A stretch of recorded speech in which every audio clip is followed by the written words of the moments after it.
If freedom of speech is taken away, then dumb and silent we may be led like sheep to the slaughter by George Washington.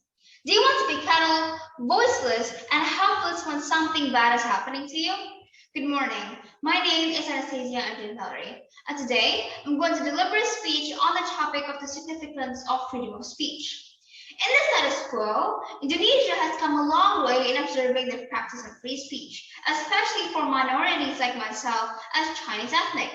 Years ago, Chinese minorities are not allowed to communicate in Chinese as it was regarded as an act of communism. However, due to the violations of free speech by young students, such as hate speech at the moment, it has been debated to limit the freedom of speech at school. Is this a better solution, or is there another way? Today, I will bring forth two main reasons to uphold the importance of free speech and three emphasis on how we can deal with the issues I mentioned earlier. Firstly, freedom of speech creates vocal and critical thinking leaders. Freedom of speech creates an environment for people to freely discuss their ideas and develop them with the input of others. Students are allowed and permitted to debate, write articles, etc. Hearing this might sound very basic to you, but when children are trained well and used to speaking up their opinions, they wouldn't be silenced by the oppressors to whistleblow in any misconduct.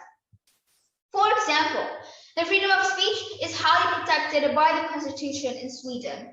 Let's take a look at Greta Thunberg. If Sweden and its school had been promoting freedom of speech, would she have the courage and the power to be able to deliver the famous "How dare you" speech in front of world leaders and dozens of people around the world? Will she be bold to warn us about how our Mother Earth is coming to an end?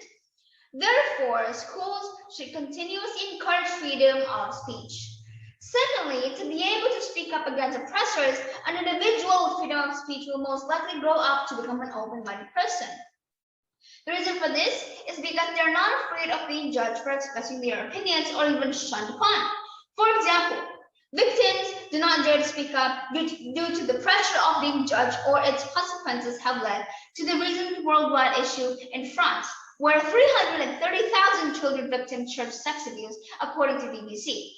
If such children were given the courage to be able to speak up and fight against the violator at school, the number of victims might not have reached to that alarming figures. This all hasn't been included with the impact to that dozens amount of children. This traumatic phase might have caused children to experience depression, PTSD, anxiety, low self-esteem, or low self-image.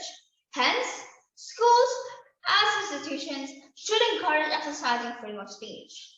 Therefore, the true above significance of having free speech at school is to be upheld at all costs.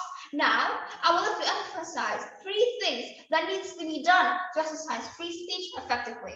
First, it is the law. Initially in the US, free speech is made in order for citizens to be able to criticize the government's policy without having fear or being prosecuted. This is very essential in Indonesia, as we are the country of democracy, where the voice of the majority decides the direction of the country. Secondly, schools should encourage more activities such as speech and debate competition, as it allows students to express their opinion and ultimately debate several propositions in order to achieve better resolution.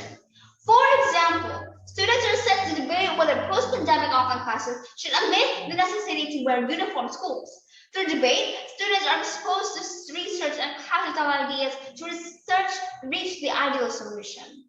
Finally, enabling the power of counseling officers at school should be able to allow extended exercise of free speech and reduce the possibility of hate speech.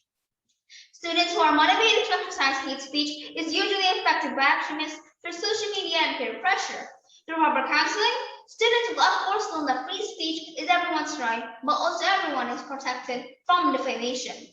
In conclusion, through freedom of speech might lead to defamation, we should not limit it in any way due to the two key significance, which are it creates critical leaders and courage to stand against oppressors, while schools should be the first and the key initiator of free speech, as is it the law. Creating and promoting speech-related activities helps shaping free speech and finally enabling counseling to stop hate speech where all can exercise the freedom of speech responsibly. Thank you.